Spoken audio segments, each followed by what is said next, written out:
Welcome back, students. In the last lecture, we talked a lot about database servers, and hopefully now you have a better idea how they work and how they can be extended to deal with spatial data. In this lecture, I'm going to go a little bit deeper to help you understand why file-based architectures will always have problems dealing with multi-user data and how client-server architecture solves those problems. Let's think about the workflow associated with file-based architecture. First, the desktop software, which is the client, requests a file from the local hard drive or from the server, maybe from a cloud drive. Regardless, the software reads that file, stores it in memory, and then any changes that you make to the data are done in memory. And when you save the file, the entire file is written from memory to the disk again. And this works fine if it's only one person making changes at a time. But what happens if 10 minutes after you open the file, I open the same file from the server and I make some changes? We may not be working on the same thing, but if you save your changes after I open the file, and then I save my changes, all of your changes will be lost, because I read the whole file into memory, including the data, before you saved your changes, and then I write the whole thing back to the disk, which overwrites the changes that you made before. So the potential for data loss is high, and data corruption is also possible, where you don't just lose the changes that you made, but the entire file is corrupted. That can happen when too many people are in the same file and reading it and writing it at the same time, especially with data formats that use multiple files for a single table, like a shapefile or file geodatabases. These seem to be especially vulnerable to corruption. Now, one solution to this is file locking. With file locking, only one person can have the file open for editing at a time. Others can still read and display the file, but they can't edit it. This eliminates the possibility that two people are editing and or saving the file at the same time, and this can work in small organizations, but it's inconvenient and gets increasingly inconvenient the more people you have that need access to the data. And this is true of word processing documents or spreadsheets or any kind of file. And I don't mean to keep knocking Esri. It's a great company. They've done a lot of things for GIS. But the fact is that Esri's implementation of file locking is particularly inconvenient because they offer no mechanism for the person who has editing rights to give up those rights without exiting the software.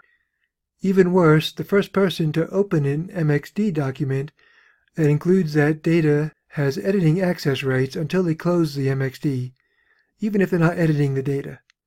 So if 5 people are looking at a map, only the first person who opened the MXD can edit it, and there's no way to identify the person who has editing rights, and the only way to get editing rights, if you need to make a change, is to ask everyone to close the document and then reopen it so that you're the first one, and then you have editing rights until you exit the document.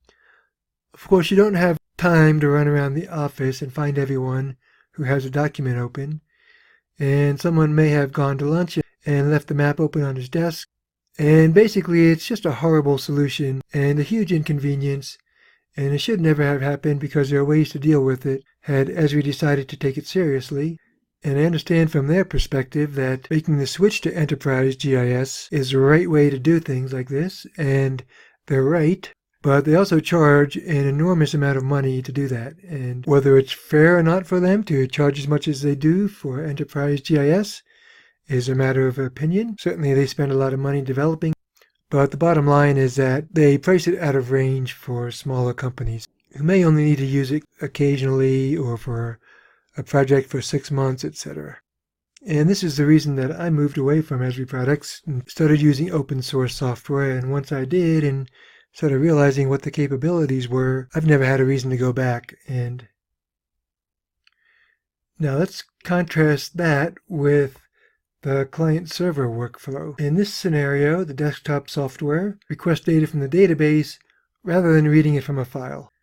The data returned from the database is still stored in memory, but when a change is made, a request is generated reflecting the change, and these requests are in the form of a SQL statement. And then when you go to save those changes, those requests are passed to the database in the order in which they were generated. And these requests can be as simple as change the production for well A673 to 62 barrels per day. So we're not saving an entire file at one time. We're only updating specific parts of the data that we change. So 2 people, or even thousands of people, can work in the same table at the same time with no worries. And this virtually eliminates the risk of losing data. It's still possible that 2 people can be making changes to the same field of the same record at the same time. In this case, I may change production to 62, and a millisecond later you change it to 67, and then I'm shocked when I see 67 rather than 62.